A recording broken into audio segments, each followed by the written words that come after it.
ನಮಸ್ತೆ ವೀಕ್ಷಕರೇ, MK news 9 ಕನ್ನಡಕ್ಕೆ ಸ್ವಾಗತ. ಬೆಳಗಾವಿ ಜಿಲ್ಲೆ ಹುಕ್ಕೇರಿ ತಾಲೂಕಿನ ಯಾದಗೂಡ ಗ್ರಾಮದಲ್ಲಿ ಪಿಕೆಪಿಎಸ್ ಜಿದ್ದಾಜಿದ್ದಿಯಲ್ಲಿ ನಡೆದ ಡಿಸಿಸಿ ಬ್ಯಾಂಕ್ ಚುನಾವಣೆ. ಸಚಿವ ಸತೀಶ್ ಜಾರಕಿಹೊಳಿ ಪರವಾಗಿ ಸಮಸ್ತ ಯಾದಗೂಡ ಗ್ರಾಮಸ್ಥರು ಪಿಕೆಪಿಎಸ್ ಸದಸ್ಯರು ಬಹುಮತ ನೀಡಿ ಗೋರಂ ಮಾಡಲಾಯಿತು.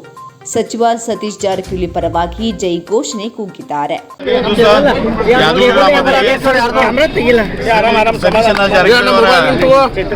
ಒಂದು ಮಾರ್ಗದರ್ಶನದಲ್ಲಿ ಇಲ್ಲಿನ ಎಲ್ಲ ಪಿಕೆಪಿಸಿ ಸದಸ್ಯರು ಅವರ ಒಂದು ಅಭಿವೃದ್ಧಿ ಕಾರ್ಯವನ್ನು ನೋಡಿ ಅವರ ಪರವಾಗಿ ಬಹುಮತವನ್ನು ಚಲಾಯಿಸಿದರು. ಇವತ್ತು ನಾವು ಎಲ್ಲರೂ ಸತೀಶನ ಏನು ಪ್ಯಾನಲ್ ಇತ್ತು, ಅವರು ನಮ್ಮ ಯಾದಗೂಡ ಪಿಕೆಪಿಸಿ ಸದಸ್ಯರು ಬಹುಮತ ಇರೋದ್ರಿಂದ ಇಲ್ಲಿ ಶಾಂತಿಯುತವಾಗಿ ಠರಾವು ಪಾಸ್ ಆಗಿದೆ.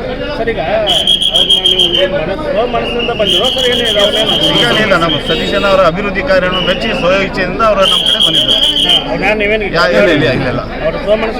ಸ್ವಯ ಇಚ್ಛೆಯಿಂದ ಬಂದಿದ್ದಾರೆ.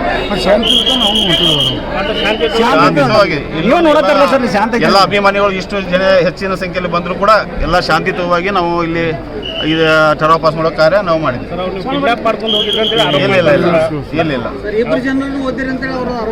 ಏನಿಲ್ಲ, ಸುಳ್ಳು ಆರೋಪ ಅದು. ಮನಸ್ಸಿಂದ ಬಂದರು. Okay, thank you.